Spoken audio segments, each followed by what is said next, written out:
Hello, Vivisector here. Today I'm going to be starting a series called To the End, or TTE, or maybe hopefully To the End, HTTE, the lesser known form of web page programming. Coding, I suppose, scripting. So I've been essentially doing this YouTube channel for friends of mine who don't know a ton about gaming, they don't have the resources to get into gaming, but they'd like to know more, and they'd like to use me to do that. So I had a friend request that I play through Final Fantasy VII, so I bought it on Steam, so that I could stream the PC version easier, even though I already have a PS1 version of the game and the PSN version. So I think I could legally emulate it if I wanted to, but I decided, we're just gonna go with the almost vanilla PC version. There has been one change that I've made. I installed a mod in order to make controller configuration easier, and instead of it showing the confusing things to, instead of showing the functions that does and then a generic button name that you can't tell, it actually lists the button name, including in tutorials and such, so it makes it a lot easier. So we're going to dive in. I've already done some recording tests, and in fact one complete recording, which didn't actually record, so it's wasted like about 2 hours. Oh, okay. I don't remember that. Those chocobos don't look too good.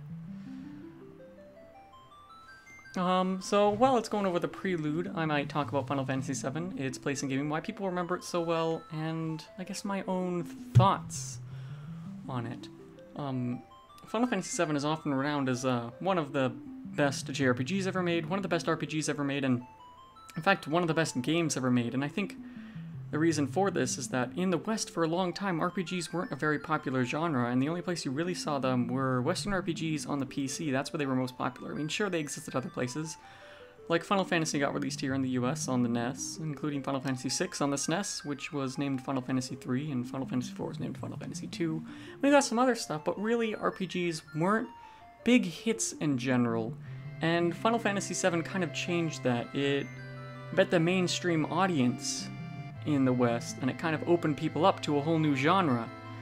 And, you know, since a lot of people hadn't played RPGs, they didn't understand, you know, this new, to them, kind of game where story was heavily intertwined with, you know, the whole experience. It's one of those games where the whole is a lot greater than its parts, and though you could argue some of its parts are pretty weak, an interactive story experience like this, and at this scale, at 60 hours, was new to a lot of people, and so a lot of people hold it in high regards, and compared every game's story to this one. And even though there were a lot of cliches and tropes in this game, it was their first time experiencing it, so it hit them, you know, the most powerfully. And anytime they played a game in the future that used those tropes and cliches, like, oh, they're just copying Final Fantasy VII, or this did that.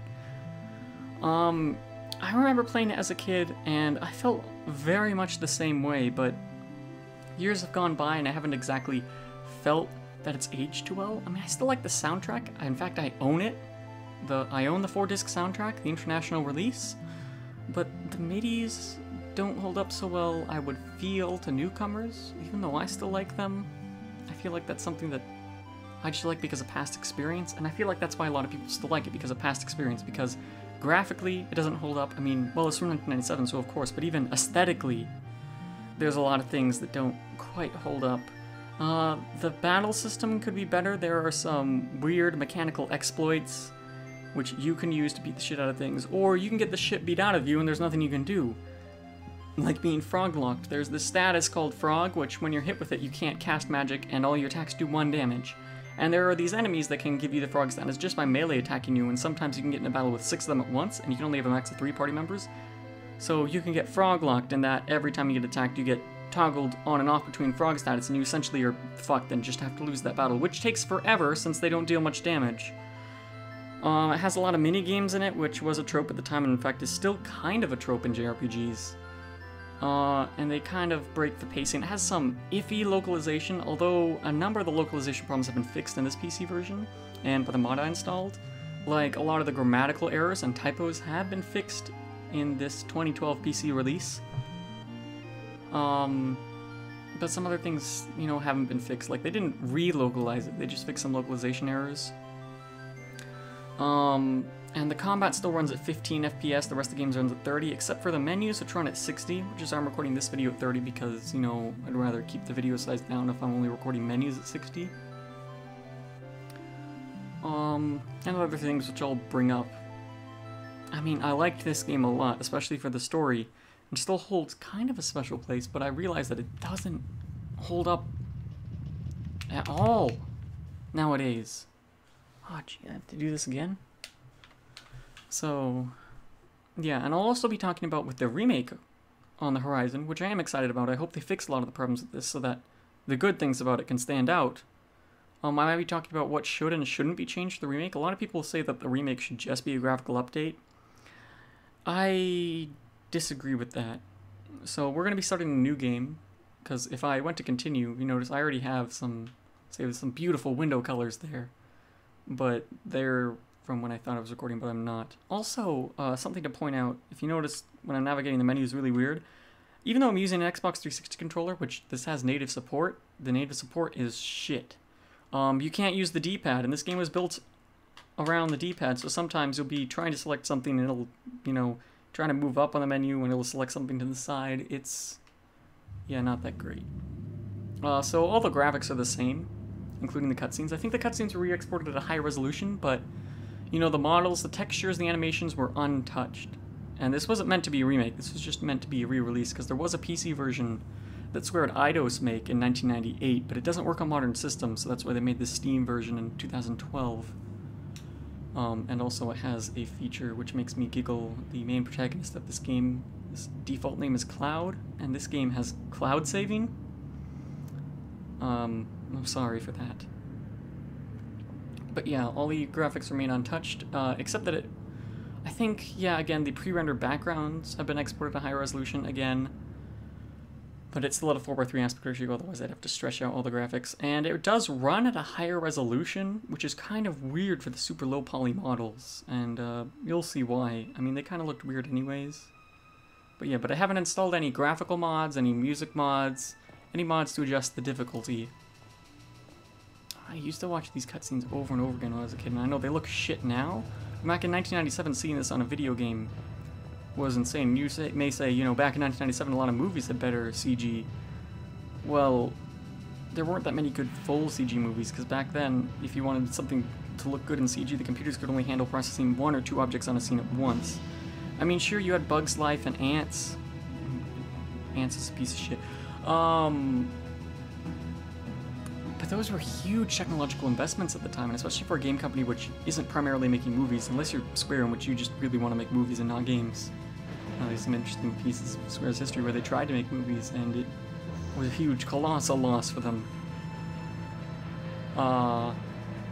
Yeah, it was really impressive to see, even though looking back, you know, they don't hold up as well as maybe Oddworld Abe's Odyssey's cutscenes do, which they filmed, and Abe's Odyssey was in the same time period. So yeah, this is what the game looks like. Those pixel images, those models. Yep, get used to it. Yeah, it looks weird, even as a kid. And what is that bear has this weird thumb thing? I never saw that before, but yeah.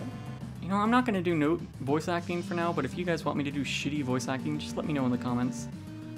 So yeah, Cloud's eyes are weird, and yeah, he has a mouth, which at the game's original PS1 resolution, just try and remember, imagine everything's at the same resolution as these backgrounds, except that these backgrounds were originally, I think, even maybe at a lower resolution, I can't tell. I'd have to go do a direct comparison. You couldn't see details like the characters' mouths. So, I have to do something first. Those drawings, I still like them. Just something that everyone did with this game. Well, first, let's speed up the field messages. Maybe the battle messages? Yeah. But we gotta do something every player did, at least to my knowledge. You could customize the window color, and well, you could make it all look good. What I used to just do is, we're gonna make it look like, you know, if you take a little kid to like a 7-Eleven or something, and they mix like every Slurpee flavor together, that's what it's gonna look like. Alright? It's just part of the experience. Oh yeah, that's good. That's why those windows earlier looked like that. This is always what you gotta do. And everyone can customize it differently so you can distinguish your save file much easier. So yeah. So, on the map, the place you interact with characters. Oh, I didn't know that. You can get 2 potions from this guy? Learn new stuff every day. This is where you interact with the characters in the environment. Here's the menu screens, here's where you do menu stuff. Yeah, let's equip my not other stuff. And then there's this screen, which is the battle screen, which that actually loads much faster on the PC version than it did on the PS1, because more RAM, better disk load speeds. So if you notice, the battles are in 15 frames per second, which is glorious. Back when I was a kid, I thought the models in battle actually looked really good. The interesting thing about it is that most of the models aren't texture mapped. They're just straight colors, which is weird. Although in Final Fantasy VII's development, they weren't entirely set on a platform the whole time. The PS1 was still kind of in its early days. Maybe middle of its life, I don't know. At the latest. So originally, they might have been planning to develop it on the N64, so it kind of came to the PS1 eventually, because they figured, you know, the N64 disk drive wasn't going to happen, and the N64 cartridges couldn't hold the game. There's actually, their website, their original website is still up, I'm pretty sure. Unless they change it because of the Steam version, and it said something like there'd be over 1,100 cartridges if it were on the N64 because of the file sizes. So yeah, later Final Fantasy games actually had much better pre-rendered backgrounds, much better models, everything like that. So we're going to keep all the default names, because if you let me choose it, I'm just going to name them all dumb things like this character's going to be Pickles, and it's not funny, but I'm going to laugh anyways, because I'm an idiot. Yeah, Barrett's angry, that's what he does. Luckily in the remake, the game will be relocalized because they're changing story details, I think, to make it more congruent with the rest of the Final Fantasy VII universe. I also find it weird that in a lot of JRPGs that you can name all the characters. Especially because, like, in Western RPGs, you know, they're kind of just like slates for the player. Well, I mean, that's changed a bit more recently. But in JRPGs, all the characters are characters, except for sometimes where the protagonist isn't really that much of a character. Although in this game I'd say he's a character, although he's kind of just a bag of angst in Advent Children and stuff like that. I hope they keep some of his like smartass stuff in here, which that's still, you know, kind of generic. Oh, I'm angsty and a smartass. Let's see more some other stuff. The thing is, it's hard to tell even if it's just text because you like to fill in a lot of what's not there. And I feel like that's why people like this game so much, because, you know, the graphics, the text, everything leaves a lot of room for imagination, so people fill in the details they want. And so with a game that's more detailed, you don't have as much of that imagination filling things in. Oh, I should probably talk about the battle system next time I get into battle. But yeah, it will be relocalized, so that means we'll have text with better grammar, better English in general. Oh, what is a Barrett?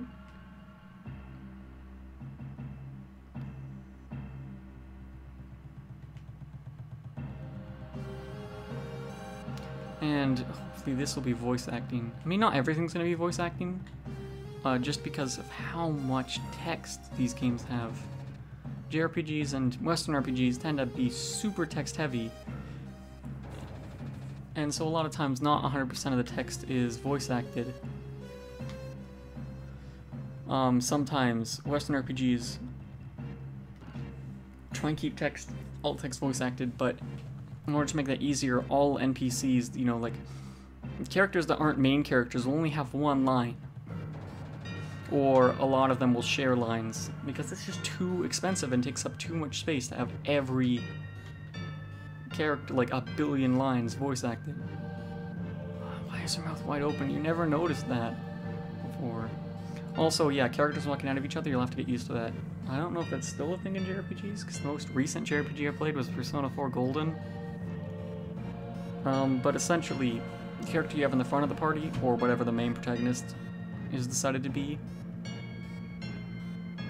is in front, and then the other characters kind of go in them. That way you don't have a trail of characters on the screen getting in the way. But some JRPGs decide to have characters following you. Like, I know the Mother series of games does that, where all the characters follow you.